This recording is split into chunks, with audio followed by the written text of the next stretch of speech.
नमस्ते बच्चों, मैं आशा चौहान। स्वागत है आपका हिंदी क्लास 9th में। बच्चों, अपन पढ़ रहे थे अलंकार।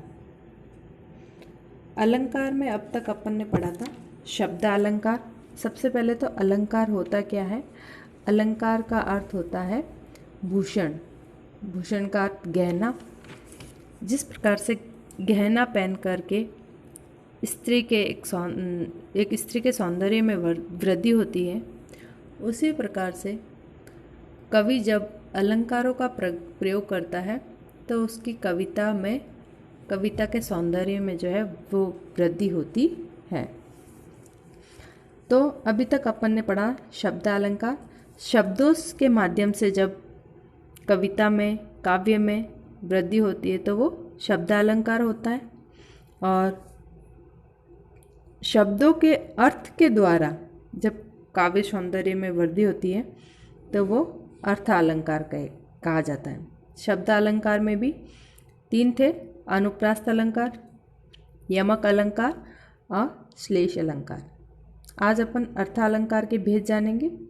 तो सबसे पहले है उपमा अलंकार, दूसरा है रूपक अलंकार, तीसरा उत्प्रेक्षा अलंकार, चौथा अतिशयोक्ति अलंकार, पांचवा अन्योक्ति अलंकार और छठा है मानवीकरण अलंकार। तो सबसे पहले पढ़ेंगे उपमा अलंकार। उपमा अलंकार में क्या होता है? जहाँ एक वस्तु या प्राणी की तुलना, एक साधारण वस्तु या प्राणी की तुलना अत्यंत सादृश्य के कारण प्रसिद्ध वस्तु या प्राणी से की जाए तो वो उपमा अलंकार कहलाता है। उपमा अलंकार में किसी वस्तु को दूसरे के समान बताया जाता है। जैसे मुख कमल के समान सुंदर है, या मुख की सुंदरता की समानता कमल से की गई है। तो फिर से एक बार, सादृश्य के कारण, समान दिखने के कारण किसी साधारण वस्तु की तुलना जब किसी प्रसिद्ध वस्तु से की जाए वहाँ पे उपमा अलंकार कहा जाता है। जैसे कि कोई बहुत सुंदर मुख वाली स्त्री है तो उसके मुख को कहेंगे चंद्र सा मुख, यानी कि चंद्रमा के समान मुख। तो वहाँ पे उपमा अलंकार होगा। ठीक है बच्चों। अब उपमा अलंकार में भी इसके अलग अलग तत्व होते हैं, तो उनके बारे में भी जानें।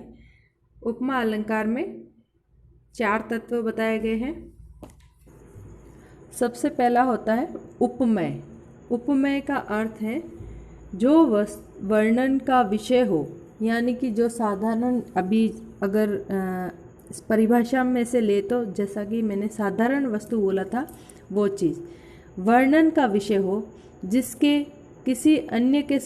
किसी अन्य के समान बताया जाए, अर्थात जिसकी समानता किसी के साथ बताई जाए उसे उपमेय कहते हैं।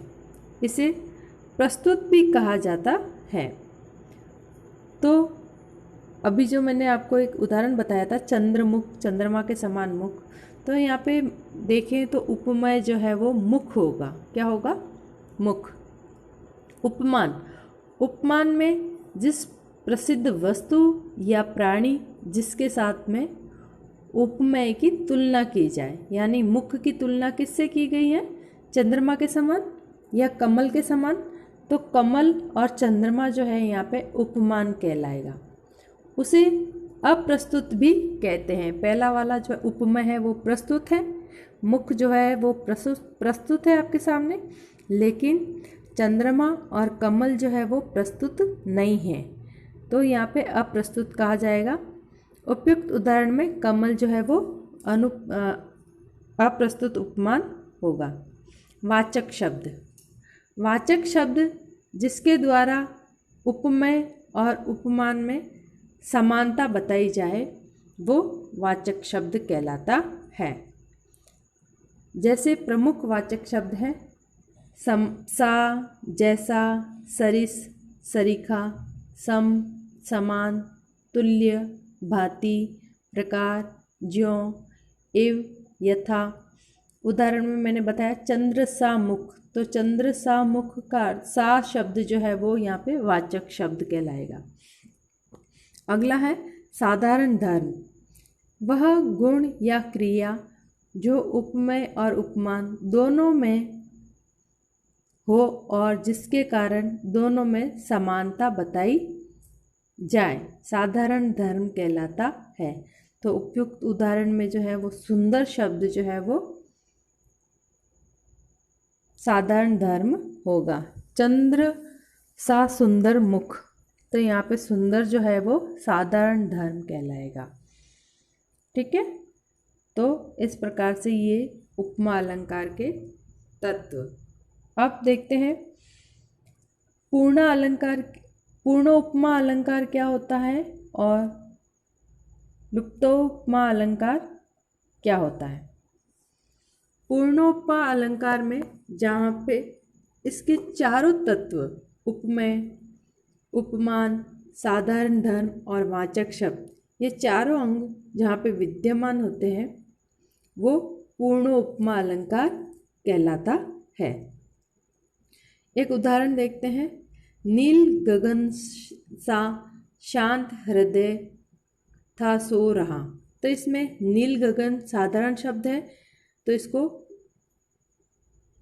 विशेष शब्द है, तो इसको उपमा कहेंगे।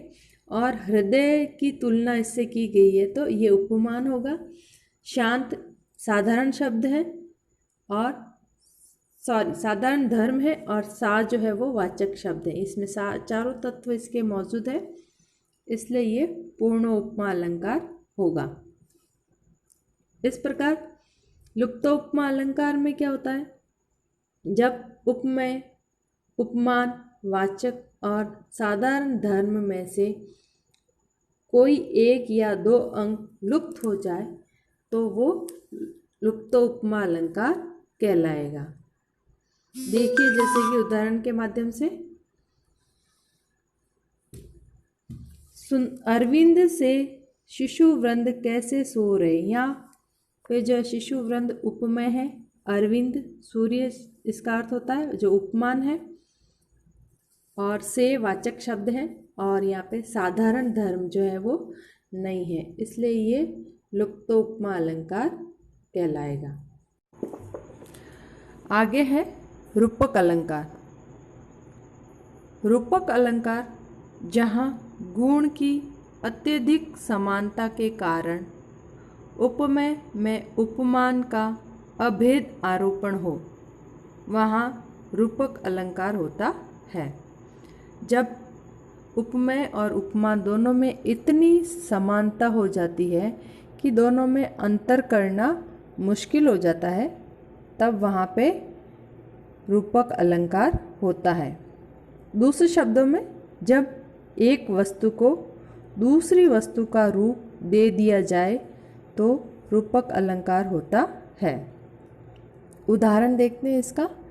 बीती विभावरी जागरी, अंबर पनघट में डुबो रही, तारा घट उषा नागरी।